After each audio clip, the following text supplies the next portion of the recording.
Okay, let's play with this word problem involving money. Now, what we're going to do is we're going to take these worded sentences and turn them into worded symbols. And once we can do that via pictures, then we can start to form equations. And I always say a problem well drawn is a problem half solved. So what have we got here? Well, we've got a bunch of coins. Well, 60 coins to be exact, stacked one on top of the other. So we've got 60 coins, and there are some 10-cent coins and some 20-cent coins. Our outcome is to find out how many 10-cent coins and how many 20-cent coins if the total number of 60 coins add up to a grand total of $10.80. So let me just read the question to you because the question has got the clues. I have 60 coins, some 10-cent coins and some 20-cent coins. Altogether, they total $10.80. Our outcome, how many of each coins do I have? So the first thing we want to do is go from those sentences to the symbols. I'm going to draw a picture of this now. So the first thing I want to do is draw the coins. I'm going to draw a stack of coins like a bit of a bar graph type thing. So let's say we have a stack of coins.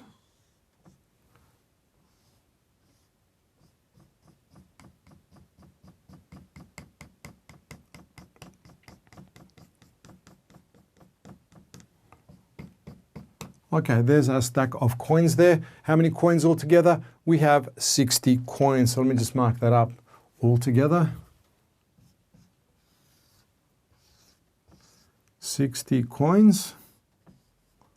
That's how many we have stacked. Some 10-cent coins, some 20-cent coins. Now our outcome, which is in the last part, last sentence says, how many of each coins do we have? So when they say that, you want to set the outcome or the variable as one of those things, either the 10-cent or the 20-cent coins. I'm going to go with the 10-cent coins. So I'm going to draw it like this. I'm going to say over here, let's say over here, right there at that mark, the number of 10-cent coins. And the number of 10-cent coins, I'll call that N. There are N number of 10-cent coins. You could call it X, but N is good because it's the number of 10-cent coins from there to there. Now, what's left? Well, this is the thing here. We're looking for 20-cent coins. Let's see what we're going to call this. Well, if 60 is the total number of coins and N is the number of 10-cent coins, what's left is 60, take away N, which is the 10-cent coins, that's going to be the number of 20-cent coins. So it's 60, take away N. So let's do that. So 20-cent coins is 60, take away N. Let me put that in brackets. Okay, that's the number of 20-cent coins. N, 10-cent coins, 60 minus N, 20-cent coins. Now, the other clue in the question is we know the total amount. From there to there is 60 coins, and it amounts to $10.80.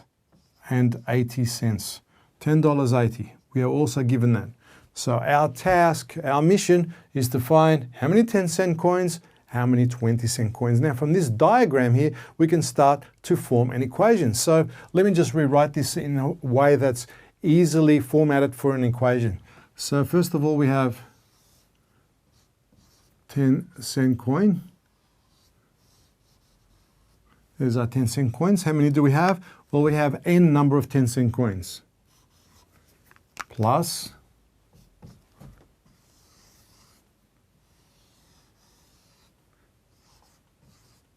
20-cent coins, and that amounts to 60 minus N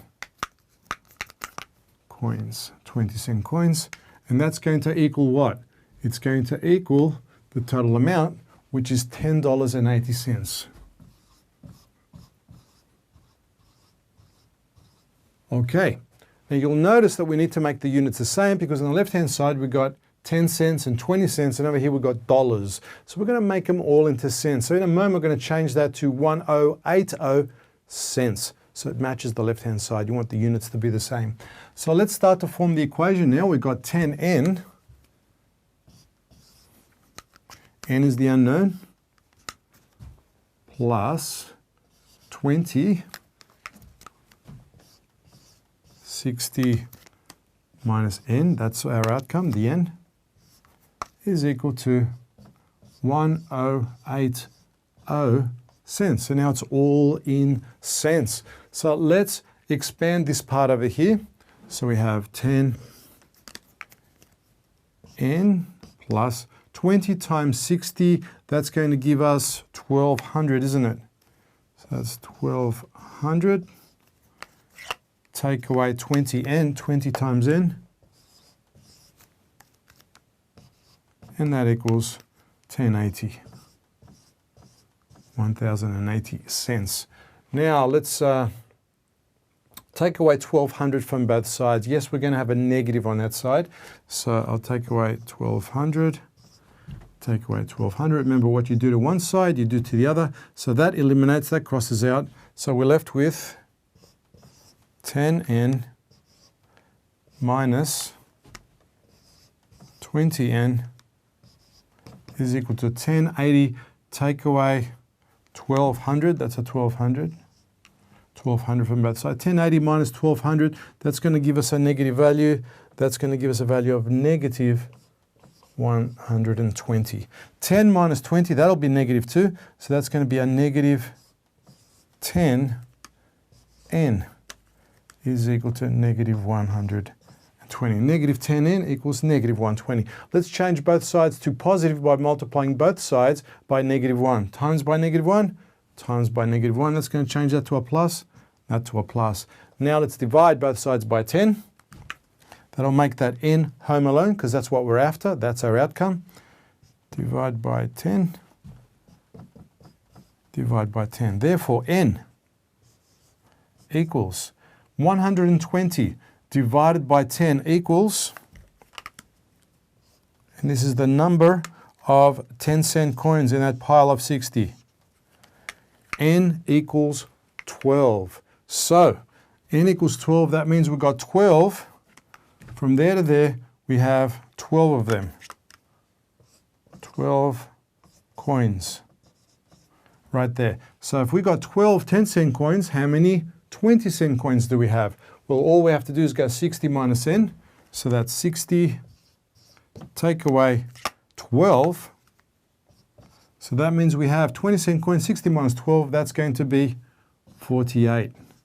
So there's 48 20-cent coins and 12 coins that are 10 cents. Okay, let's check to ensure and verify that we have no errors.